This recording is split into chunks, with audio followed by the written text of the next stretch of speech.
sebuah amalan, maka dia akan menjadi orang-orang yang beruntung. Barang siapa yang lebih memberikan perhatian terhadap amalan hatinya, khusus ikhlas dalam niat amalan, maka merekalah orang-orang yang dijamin keberuntungan. Barang siapa yang lebih memberikan perhatian besar terhadap amalan hatinya, yakni niat ikhlas, maka dia mendapatkan jaminan keberuntungan. Kenapa beliau berkata demikian? Karena memang yang menjadi faktor pertama hancurnya pahala amal ibadah seseorang apa? Gagal niatnya. Gagal niat. Ya. Termasuk nanti terjangkit ria, kan karena rusak niatnya. Sum'ah, ujub, ya. Mau mengerjakannya atau ketika mengerjakannya ada ria. Setelah mengerjakannya bisa hancur juga karena ujub, berbangga diri, menceritakan apa yang sudah menjadi amalannya kepada yang lainnya. Hancur tuh pahalanya. Ya. Oleh karenanya seorang ulama pernah berkata, sungguh seorang anak Adam di pagi hari menangis karena tidak bisa bangun sholat malam, itu lebih baik daripada yang bangun sholat malam besoknya diceritakan kepada manusia. Nggak diceritakan sih, jempol make statusnya. Bermesraan sama Allah, gitu palingnya. Di tengah keheningan malam, udah pada tahu itu. Maksudnya kemana itu gitu ya? Memang bahasanya bahasa yang kiasan gitu ya.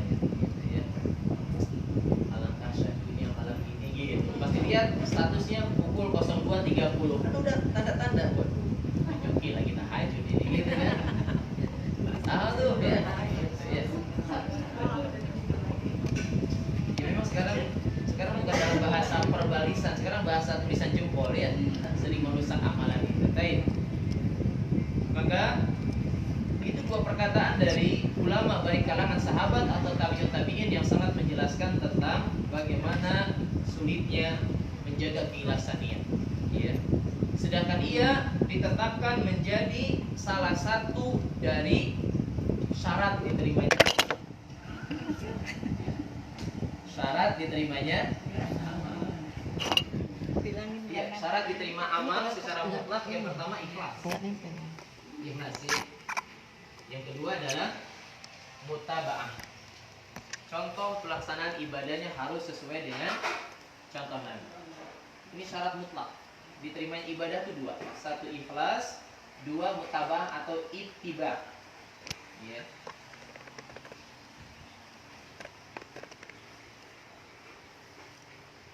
Dari mana Ustaz munculnya dua syarat mutlak diterima ibadah, yakni ikhlas dan ittiba, mutaba'ah? Para ulama telah menjelaskan dari faidah ayat terakhir surat Al-Kahfi. Hafal? Dari mana dua syarat mutlak yang diterimanya ibadah ini muncul, yakni ikhlas, niatnya hanya karena Allah, dua mutaba'ah, pelaksanaannya harus sesuai dengan contoh Rasulullah. Dari mana dua syarat ini muncul? Dijelaskan oleh para ulama dari faidah pelajaran pemahaman ayat terakhir surat Al-Kahfi. Ayat berapa? Nah, sudah hafal ya jumlah ayatnya. Tinggal bunyi ayat ya. Kalau bunyi ayatnya bagian ustaz itu, Mbak ya. Iya. Baik ya. Pada ayat terakhirnya berbunyi Kul innama ana basyarum mithlukum yuha ilayya, gitu ya. Annama ilahukum ilahu wahid. Nah, dari waqaf, tanda waqaf di sini sampai akhir.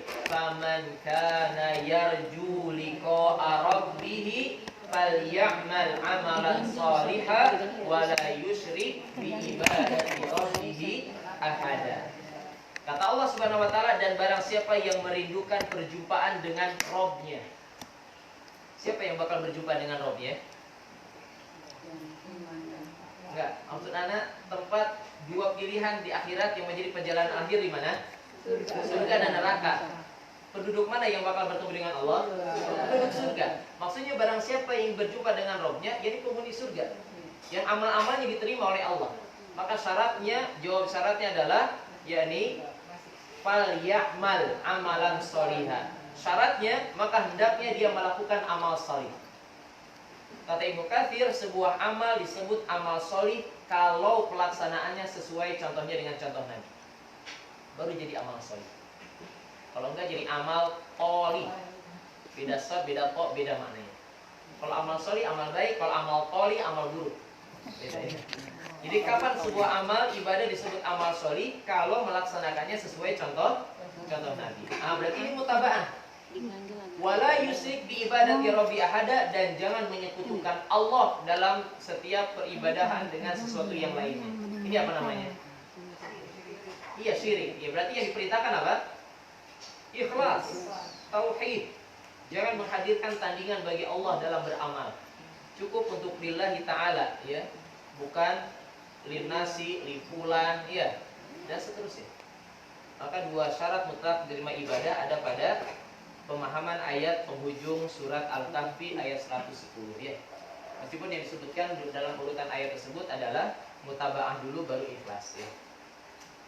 Baik, cukuplah beberapa keterangan tentang agungnya amalan ikhlas. Dalil yang dibawakan oleh Ibnu Qayyim, yang pertama surat Al-Hijr ayat 21. Surat ke-15 ayat 21. Allah Subhanahu wa taala berfirman, "Wa im min syai'in illa indana khazainuh." Dan tidak ada sesuatu pun melainkan pada sisi kamilah khazanah perbendaharaannya.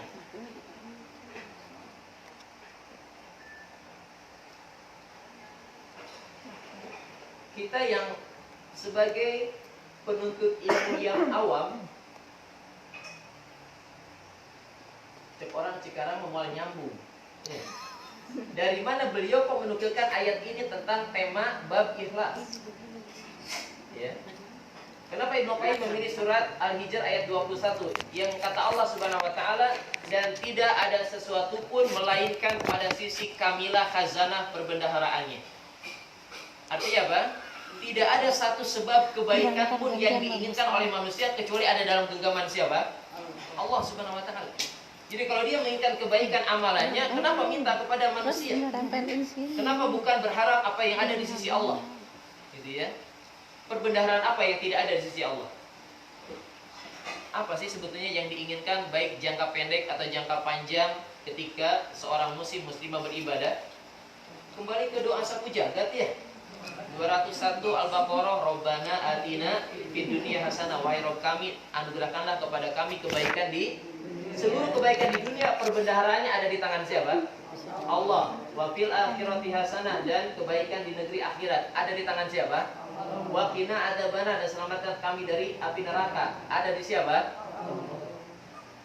Jadi apa yang kita minta, apa yang kita inginkan dari semua amalan kebaikan kita, meskipun iya sebagai fitrah manusia selalu ada sisipan ingin perkara kebaikan dunia, ya.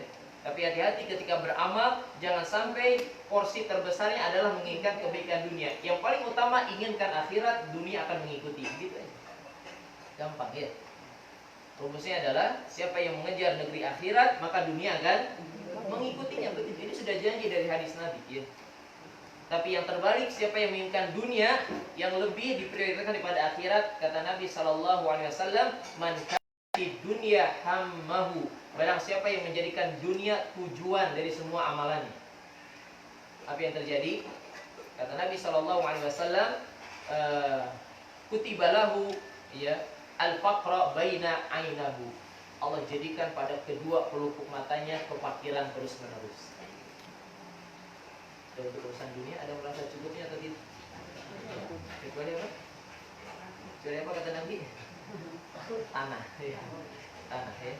Pengen sudah punya emas satu lembah, pengen punya yang kedua, terus sampai ketika dia nanti harus dimasukkan ke lubang lahat, gitu ya. Dia akan merasa cukup.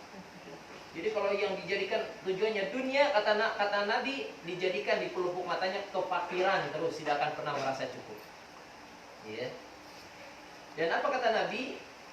Apa ya istilah sudah kan? Sataker kabek naoge gitu. Riak dengkak gitu. Seoptimalnya soklah rek kumaha wae gitu ya. Apa lagi? Dia memaksimalkan semua jenis potensi untuk meraih dunia, kata Nabi apa? Kalau tujuannya dunia yang dia inginkan, ma atatu dunya illa ma qudiralahu. Dunia tidak akan pernah didatangkan oleh Allah kepadanya kecuali apa yang telah ditetapkan dalam takdirnya. Gitu. Ya. Mau berangkat pagi, pulang petang, tetap aja penghasilan pas-pasan. BP7 itu kayaknya. Ada sebagian yang berangkat pagi, pulang petang, penghasilan pas-pasan. Tapi yang nikmat pas ya, pas betul, pas saya gitu ya, gitu ya. Baik, jadi nggak akan pernah ada. Ya, mau kepala jadi kaki, kaki jadi kepala, ya. Sudah shift 1 tambah overtime, lemburan, long shift, memang itu yang Allah takdirkan ya. So, tarik kumaha wae kayak gitu ya. Mau kencang overtime-nya gitu ya. Kalau tujuannya dunia, kata Nabi, nggak akan ada bagian dunia yang Allah datangkan kecuali semuanya yang telah Allah takdirkan. Tapi beda kata Nabi, wa man kanatil akhiratu hammatuhu. Barang siapa yang menjadikan akhirat tujuan utamanya, ya. Kata Nabi, ja'ala baina ainai al-ghina. Allah jadikan di pelupuk matanya selalu merasa cukup. Kekayaan hati, qanaah, gitu ya. Dan apa yang terjadi? Wa atatu dunya fahiya ragimah. Dan Allah datangkan dunia kepadanya, dunia dalam keadaan terhina. Sekarang sebetulnya terhina siapa? Sebagian pengejar dunia dihinakan oleh dunia. Ya.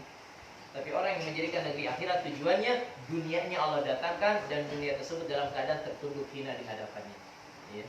Harusnya dunia yang dihinakan, bukan kita dihinakan oleh dunia. Ya. Baik, maka seluruh perbendaharaan ada di sisi Allah Subhanahu wa taala, maka tujuan beliau memilih ayat ini adalah maka jangan sampai engkau palingkan niat dari seluruh kebaikan amalanmu yang engkau berharap dari zat-zat yang kau inginkan kebaikan selain Allah tersebut, maka mereka tidak memiliki apapun. Ya. Yang memiliki perbendaharaan adalah Allah Subhanahu wa taala. Dalam surat Al-Munafiqun ya, ayat sekitar ayat 7 atau 8 ya. Kalau tidak hanya beberapa ayat saja surat Al-Munafiqun ya. Surat ke-60, 61, 62, 63 ya. Al-Munafiqun ya. 63 atau 64? 63 ya. Ya, Al-Munafiqun. Di sana ada ayat yang berbunyi walillahil izzatu walirasuli walil mu'minin. Ya, walakinnal munafiqina la ya'lamun. Dan milik Allah lah kemuliaan, milik Rasulnya dan milik orang-orang beriman, sedangkan orang-orang munafik tidak mengetahuinya. Lihat, berbagai bentuk kemuliaan yang pertama ditegaskan ada di sisi siapa? Allah Subhanahu wa taala. Baru ada di sisi Rasulnya dan di sisi orang-orang beriman. Ya.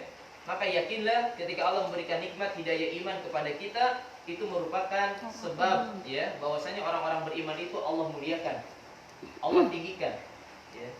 Dan di ayat sebelumnya Allah menyebutkan walillahi khazainus samawati wal ard, dan di sisi Allah lah perbendaharaan langit dan bumi. Lihat di sisi Allah. Ya.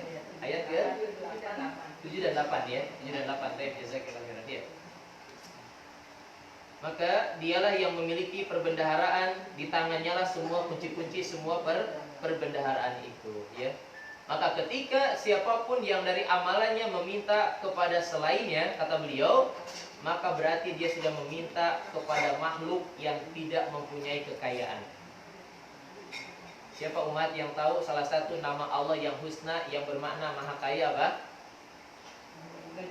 Ya, Al-Ghani. Iya, Al-Ghani. Itulah salah satu nama Allah yang husna.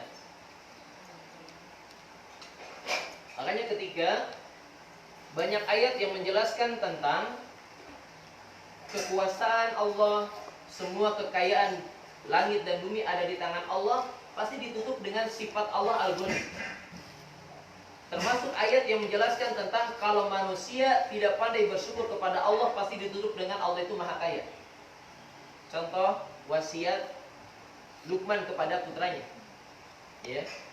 Walaqad ataina Luqmanal hikmata anishkur lillah wa may yashkur fa innama yashkuru li nafsi wa man kafara fa innallaha ghaniyyun hamid. Sering disandingkan dua nama Allah, maha kaya dan maha terpuji. Kenapa? Karena dua nama ini sering menjadi pengingat bagi orang-orang yang banyak kufur kepada Allah. Allah itu zat yang maha kaya dan maha terpuji. Engkau berbuat kufur sekalipun kekayaan Allah tidak akan berkurang. Engkau berbuat durhaka kepada Allah, kemuliaan Allah zat yang terpuji tidak akan pernah berkurang. Ya. Pernah dengar hadis? Kalau seluruh manusia dan bangsa jin dari awal sampai akhir durhaka semuanya kepada Allah, berkurang tidak kemuliaan Allah? Iya. Sama seperti seluruh bangsa jin dan manusia semuanya taat kepada Allah, apakah bertambah kemuliaannya? Enggak. Pada Allah kemuliaannya sudah pada keadaan sempurnanya. Enggak bertambah kalau semua dari kita taat, enggak akan berkurang kalau semua dari kita maksiat, ya. Baik. Kemudian ayat kedua yang dipilih oleh Ibnu Qayyim surat An-Najm, ya. Surat An-Najm ayat 42.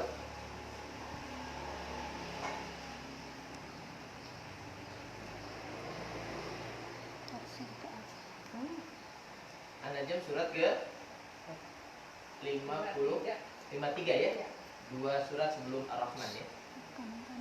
An-Najm. Di ayat 42 Allah Subhanahu wa taala berfirman, "Wa anna ila rabbikal muntaha." Dan sesungguhnya kepada Rabbmulah kesudahan segala sesuatu. Perjalanan akhir segala sesuatu menuju siapa? Allah Subhanahu wa taala. Mana makna kalimat yang menunjukkan ayat ini? Siapa yang tahu kalimat yang biasa kita ucapkan yang menunjukkan makna ayat sesungguhnya kepada Rabbmulah kesudahan segala sesuatu? Inna lillahi wa inna ilaihi raji'un. Kalimat apa itu namanya? Istirja. Iya, istirja. Ya. Kita sering mengucapkan kalimat tersebut dan pahamilah, ya. Kalau itu dipahami maka akan berefek pada kemuliaan amalan hati yang menyandarkan segala bentuk ketawakalan seluruh perkara hanya kepada Allah. Inna lillahi, sesungguhnya kami ini milik Allah, ya. Wa inna ilaihi raji'un, sesungguhnya hanya kepada Dialah kami akan kembali, ya. Ayat ini berbunyi, dan sesungguhnya kepada Rabbmulah kesudahan segala sesuatu. Disebut Al-Muntaha. Siapa yang tahu nama tempat ketika Nabi Isra dan Mi'raj tempat tertinggi namanya apa?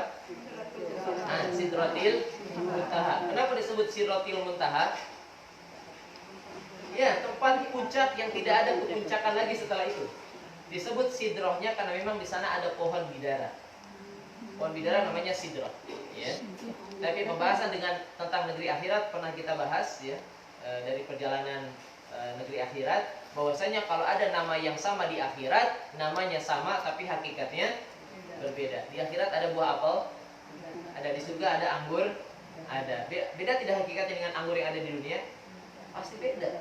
Ya, beda dengan segala bentuk kenikmatan dan keistimewaannya. Beda, ya. Di surga ada khamar? Ada khamar ada? Ada. Di dunia ada minuman keras? Beda tidak? Beda. Apa bedanya? Tidak memabukkan khamar di sana. Kalau begitu kurang mantap Ustaz, ya kurang mantap. Tujuan khamar fly in the sky. Emang pengen terbang di langit seperti apa lagi kenikmatan yang Anda inginkan kalau sudah masuk surga? Nggak ada lagi kenikmatan yang Anda bayangkan. Sudah ada semuanya di sana, gitu ya. Disebut muntaha karena dia tempat ketinggian yang paling puncak, tidak ada lagi puncak setelahnya. Namanya Sidratil Muntaha. Nah, ayat ini menggunakan muntaha, iya, kesudahan perjalanan akhir setiap jiwa manusia dalam menuju Rabbnya. Makanya sebetulnya kata Ibnu Qayyim, setiap anak Adam ini menjalani kehidupan sebetulnya sedang menapaki anak tangga untuk perjumpaan dengan siapa? Taruh sini. Berbekal takwa dan iman dia selamat, berbekal kufur dan kesyirikan maka celaka, udah begitu. Ya. Apa mana ayat ke-42? Kata beliau, ayat ini mengandung mutiara hikmah yang sangat dalam. Apa saja? Satu, apa hikmah yang sangat mendalam di ayat 41? Di ayat 42 tersebut. Yang pertama kata beliau, kullu muridin wa ghayatin la yulqaha ilallahi azza wa jalla fa huwa abtar. Segala keinginan dan cita-cita, awas hati-hati. Ya, hikmahnya di antara dari ayat 42 surat An-Najm. segala keinginan dan cita-cita yang tidak ditujukan kepada Allah,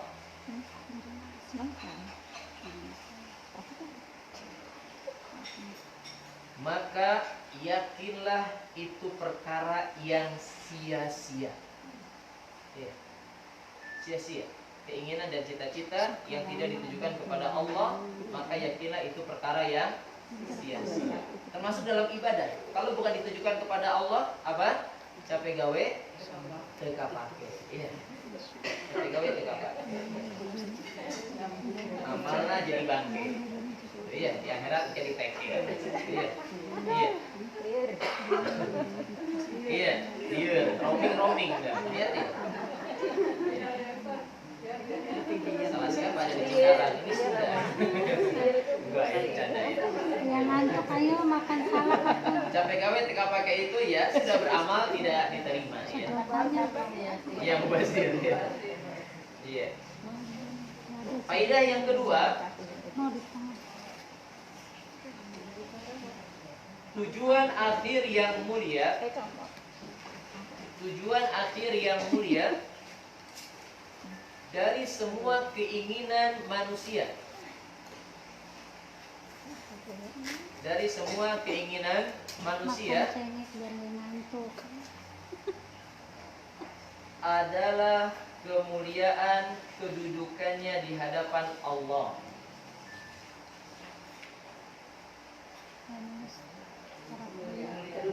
Tujuan akhir ya. Tujuan akhir apa tadi? Tujuan akhir manusia adalah kemuliaan kedudukannya di hadapan Allah Subhanahu wa taala. Siapa yang tahu tentang ayat makna ini?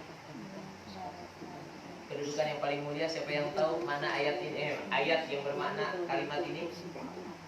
Inna akramakum indallahi atqakum. Surat apa itu teh? Surat Al-Qur'an ya. Surat apa itu teh? Surat 49 Al-Hujurat. 49 ya, 49 Al-Hujurat. Ya, mau lagi. Ayat 13 ya. Ayat 13. Ayat yang menjelaskan Allah menciptakan kita bersuku-suku dan berbangsa-bangsa ya. Untuk apa?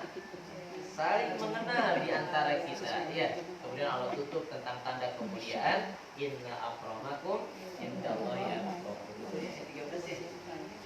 Dari dulu ya, surat Al-Hujurat ayat 13. Tujuan akhir kemuliaan manusia adalah meraih kedudukan yang mulia di hadapan Allah. Ya, ada ya? Ayat 13 baik.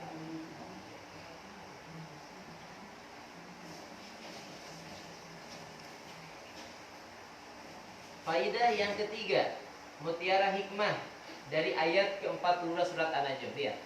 Kalau oleh ulama satu ayat aja bisa beberapa pelajaran ya. Seperti Imam Syafi'i pernah satu malam diketahui oleh muridnya nggak sholat malam. Muridnya mulai bingung. Kok guru kita ulama nggak sholat malam ya? Maka Imam Syafi'i menangkap kegelisahan murid-muridnya yang mengetahui beliau tidak sholat malam. Ya. Kata Imam Syafi'i berkata, sungguh malam tadi aku tidak bisa sholat malam. Kenapa? Karena ayat yang aku baca di awal malam, aku bisa mengeluarkan pelajaran dari satu ayat tersebut 1000 pelajaran. Satu ayat 1000 pelajaran. Kita berapa ayat berapa pelajaran? Ujung-ujung ya.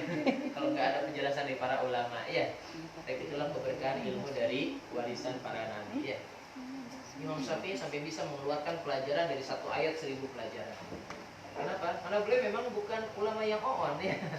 Ingat kecerdasan beliau sama dengan apa?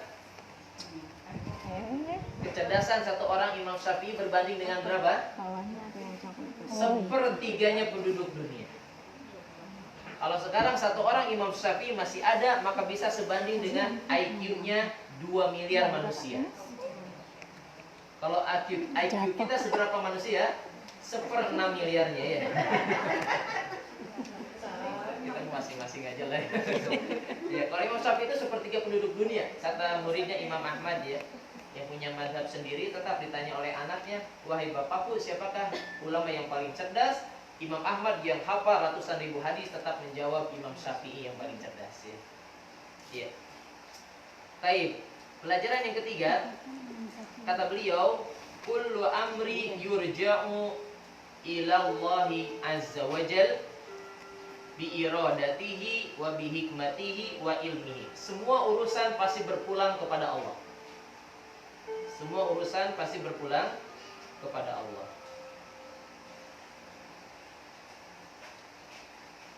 Sesuai satu kehendaknya. Allah punya kehendak atau tidak? Iya. Mana ayat yang menunjukkan kehendak?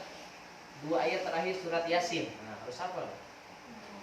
Innama amruhu idza arada syai'an ayyaqula lahu kun fayakun. Ada kata aroda. Aroda itu iroda, keinginan, kehendak Allah. Allah punya kehendak ya. Tapi manusia diberikan pilihan ikhtiar agar tidak nanti merasa semua dari kita dipaksa oleh Allah ya. Salah nanti akidahnya. Akidahnya namanya Jabariyah nanti. Kita tuh semuanya sudah dipaksa oleh takdir Allah, nggak bisa berbuat apa-apa. Enggak. Kita dikasih pilihan ya. Karena ada di zaman Nabi orang yang terkena di zaman Umar ya, ada yang terkena penyimpangan akidah Jabariyah. Dia melakukan dosa mencuri kan ya? Mencuri. Maka diketahui dan benar kasusnya mencuri, maka harus ditegakkan mencuri apa? Potong tangan. Ketika akan ditegakkan hukuman oleh Umar bin Khattab, maka pencuri berkata, "Sebentar, Amirul Mukminin. Ketahuilah, sungguh aku mencuri ini adalah karena takdir Allah." Gitu katanya. Takdir Allah telah menetapkan aku mencuri. Mungkin dia bilang Amirul Mukmininnya blow on kali ya. Dia berhadapan dengan Umar yang cerdas. Kata Umar, baik, kalau engkau mencuri karena takdir Allah, maka aku pun akan memotong tangan engkau karena takdir Allah. Langsung diam ya. Langsung diam ya. Maksud dia jangan sampai dipotong tangannya ya. Aku nggak punya pilihan. Ini takdir Allah, aku mencuri gitu ya. Makanya kata Umar, kalau begitu aku pun potong tangan engkau karena takdir Allah gitu ya. Dia diam ya. Baik. Jadi semuanya karena kehendak Allah. Yang kedua hikmahnya. Ya, iya. Bukan? Udah minum belum? Belum pasti kan? Oh ya sudah. Anda ulangi, semua urusan pasti berpulang kepada Allah Subhanahu wa taala sesuai dengan satu kehendaknya, dua hikmahnya. Jadi ini poin ketiga tentang apa yang menjadi seluruhnya kembali kepada Allah, satu kehendaknya, dua hikmahnya. Iya. Dan yang ketiga ilmunya. Semua berdasarkan kehendak, hikmah dan ilmu Allah. Semua tiga hal ini terkumpul dalam satu ayat yang paling agung. Ayat apa? Ayat apa yang paling agung?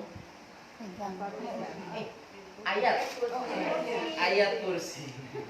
Kalau surat yang paling agung Al-Fatihah. Kalau ayat yang paling agung kursi. Ayat berapa? 250. Itu udah hafal nomor ayatnya. 250. Apa ayatnya? Ayat sebelumnya, ayat sudahnya. Iya. Baik. Yang keempat. Pelajaran yang keempat. Ada 6 pelajaran. Kita percepat. Yang keempat. Mahabbatu syai' siwallahi yajlibu ad-di'fa wal uqubah. Mencintai sesuatu bukan karena Allah. Kita dari faidah ayat 42 surat An-Najm mengeluarkan pelajaran ini. Mencintai sesuatu bukan karena Allah akan berujung keletihan dan siksa. Mencintai sesuatu bukan karena Allah akan mengakibatkan atau berujung keletihan dan siksa.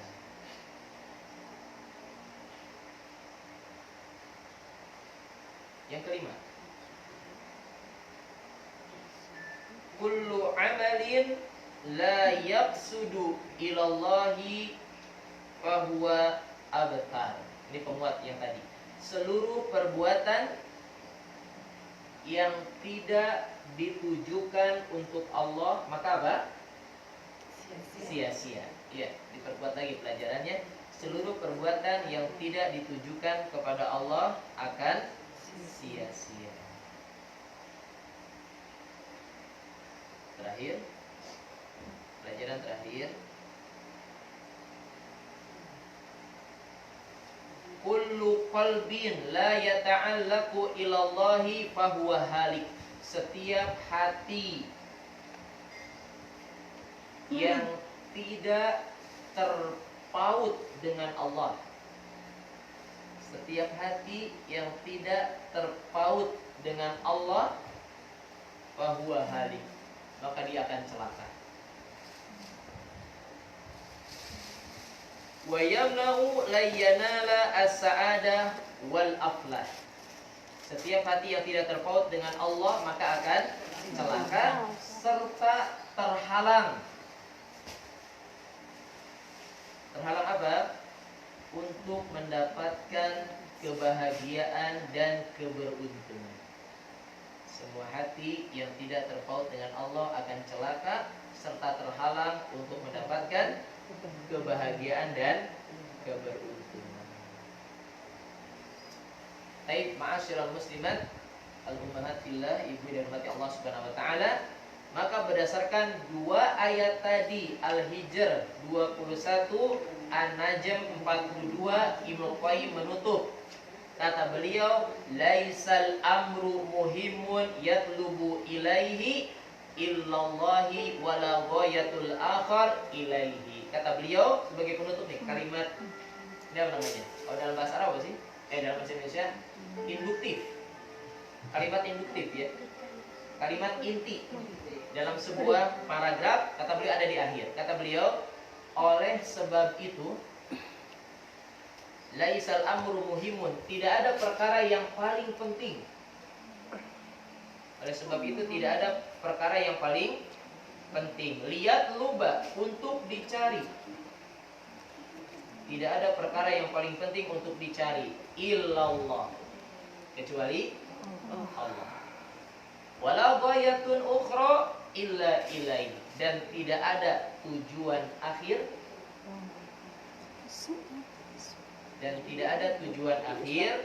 selain kepada Allah ya. Selain kepada Allah. Ya, inilah makna dari al-ikhlas lillahi ta'ala di bab pertama. Ikhlas hanya untuk Allah semata. Tidak ada yang paling penting untuk kita cari selain Allah, dan tidak ada tujuan akhir selain kepada Allah Subhanahu wa taala. Semoga Allah memperkenankan kita untuk hari yang kita pasti berjumpa dengannya. Kita adalah hamba-hamba yang datang menghadapnya dalam keadaan pemilik hati-hati yang qalbun salim ya, hati yang selamat. Amin ya rabbal alamin. Cukup kiranya dari apa yang bisa disempurnakan dari faidah materinya. Adapun waktu yang masih mencukupi bila ada, kita akan sempurnakan dengan pelajaran tambahan bersoal jawab. Kalau ada dari ummahat pertanyaan, dipersilahkan falyatafadhal mashkuran. Yang bisa insyaallah ana jawab, yang tidak wallahu a'lam bissawab. Barakallahu fikum wa sallallahu ala nabiyyina Muhammadin sallallahu alaihi wasallam wa akhiru da'wana alhamdulillahirabbil alamin. Silakan kalau ada pertanyaan. Selesai satu bab ya insyaallah. Ada pertanyaan silakan. Terkait tema ada yang lain? Iya. Semua urusan pasti berpulang kepada Allah. Iya. Satu kehendaknya atas kehendak Allah. Yang kedua hikmahnya itu gimana Hikmahnya. hikmah. Iya. Baik. Bismillahirrahmanirrahim. Ya, jazakillah barakallahu fik. Ya, pertanyaan bermanfaat tentang 3 perkara yang menjadi sebab pasti seluruh perkara berpulang kepada Allah Subhanahu wa taala. Ya. Salah satunya tadi adalah hikmah ya, kehendak, hikmah dan ilmu. Bagaimana dengan hikmah?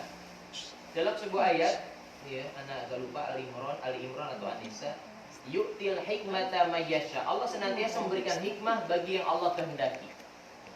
Artinya hikmah dari seluruh penciptaan, perbuatan yang terjadi, kondisi yang terjadi, itu ada hikmah yang bisa kita ketahui, ada yang tidak. Ya. Tapi yakinlah semua yang Allah ciptakan ada hikmahnya atau tidak? Pasti ada. Allah tidak pernah menciptakan satu perkara di dunia ini sia-sia. Surah Ali Imran ayat 190-191. Ya. Kata Allah Subhanahu wa taala, "Inna fi khalqis samawati wal ard wa ikhtilafil laili wan nahar la ayatin liulil albab alladzina yadhkurunallaha qiyaman wa qu'udan wa 'ala junubihim wa yatafakkaruna fi khalqis samawati wal ard rabbana ma khalaqta hadza batila." Orang-orang yang ulul albab, yang berpikir dengan akal sehatnya untuk melihat tanda-tanda kekuasaan Allah, mereka akan berkata, Rabbana, wahai Rabb kami, ma khalaqta hadza batila, sungguh tidak ada yang kau ciptakan itu sia-sia, enggak ada. Semuanya pasti ada hikmahnya. Tapi terkadang hikmah itu diketahui, terkadang tidak. Ya. Tapi prinsip awal pertama kita harus mengimani akan adanya hikmah semua di penciptaan Allah. Hikmah ini apa? Tujuan dibalik ya, keadaan yang tercipta. Seperti musibah, ada hikmahnya atau tidak? Ada. Ya. Orang-orang beriman yang tahu hikmah dari musibah pasti cenderung lebih meredam dirinya untuk bersedih hati. Ingat ya, di balik musibah dijanjikan apa? Pengampunan dosa, ditinggikan derajat, ya, doa dikabulkan, gitu ya. Kemudian pahala yang besar dengan sabarnya nanti akan dijumpai di hari kiamat, yang balasan kesabaran itu tidak ada hitung-hitungannya kata Allah. Ya.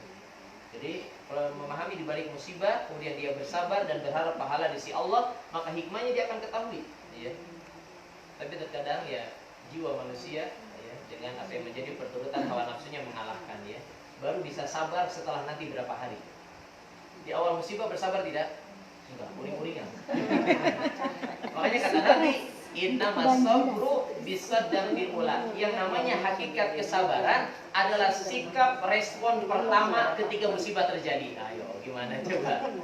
Ketika musibah terjadi gimana langsung? Ya Allah, sabar. Innalillahi itu. Ayo mah gagaukan heula ya. Kokosehan gitu ya. Malah yang paling buruk adalah berprasangka buruk kepada Allah. Baru setelah datang nasihat, banyak yang menemani. Hari ketiga baru innalillahi wa inna ilaihi. Kemarin gimana aja gitu ya. Jadi pahala kesabaran itu ada di awal musibah terjadi gitu ya. Sampai ulama berkata kalau dia sabarnya setelah beberapa saat musibah itu menimpa, itu bukan sabar yang sejati ya. Itu adanya sabar yang menyusul ya, yang ditumpangi ya. Ditumpangi karena memang ada nasihat dulu, ada teman-teman yang menguatkan, baru bersabar ya.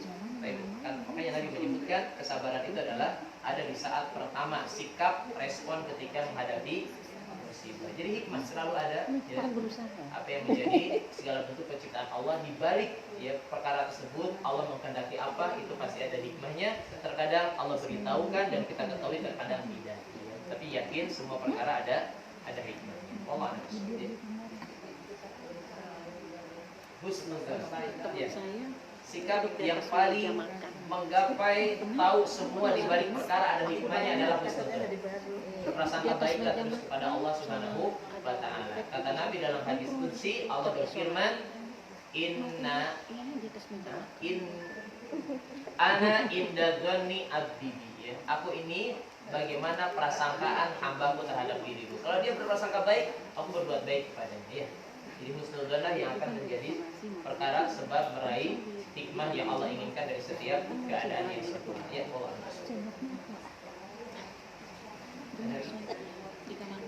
Cukup? Baik, silakan.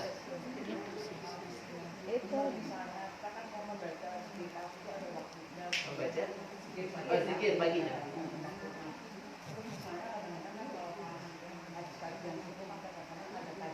Nah, iya. Oh, taib. Iya. Bismillahirrahmanirrahim. Ya, jazakallahu barakallahu. Pertanyaan bermanfaat tentang tahdidul waktu ya, di dzikri as-sobahi wal masai. Batasan waktu tentang zikir pagi dan petang. Ya. Pertama tentu saja kembali menguatkan bahwasanya kemuliaan faidah dari zikir pagi dan petang dengan lafaz-lafaz zikirnya yang telah datang contohnya dari Nabi, utamanya apa? Barang siapa yang membaca zikir pagi, maka Allah akan menjaganya dari berbagai bentuk keburukan sampai sore hari. Barang siapa yang membaca zikir sore hari, Allah jaga dia, lindungi dia dari keburukan sampai pagi hari. Berarti full 24 jam penjagaan Allah dengan zikir pagi dan petang ya.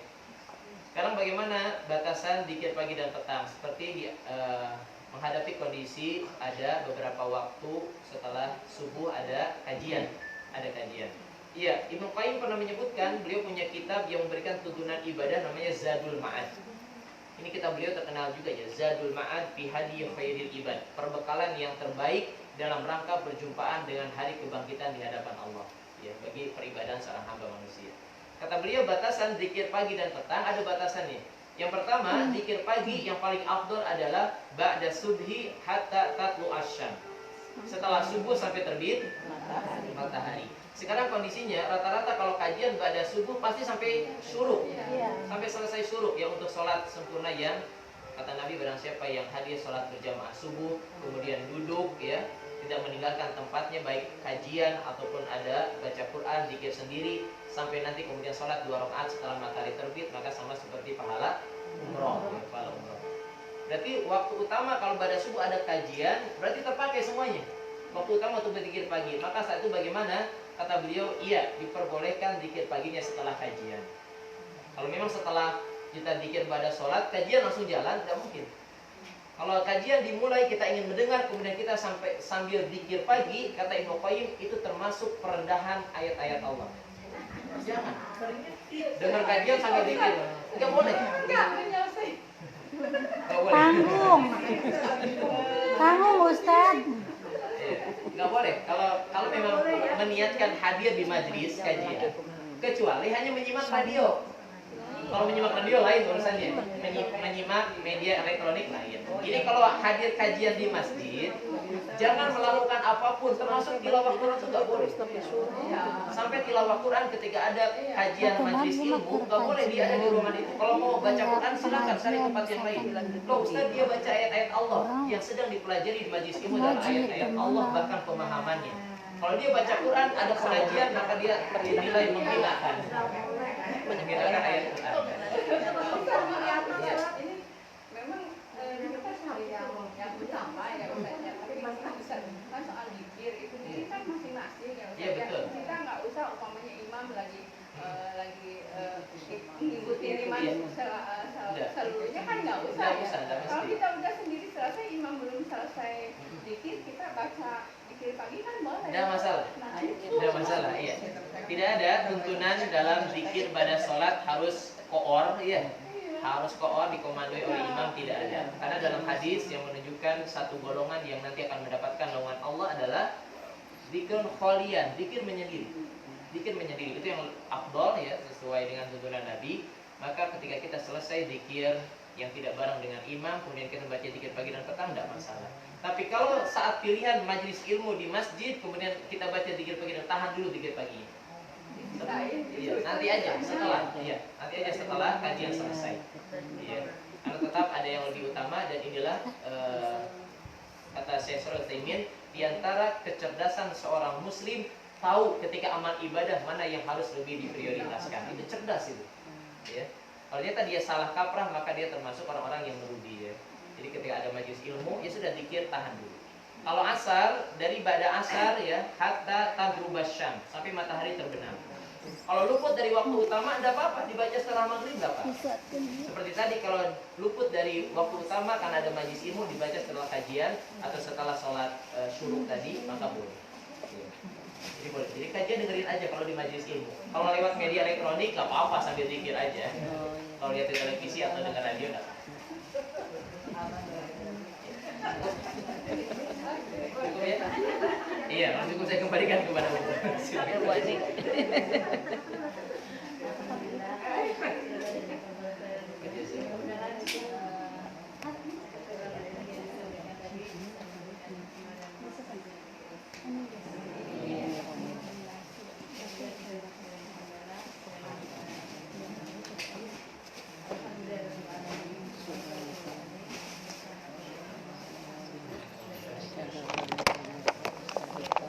Apa ini?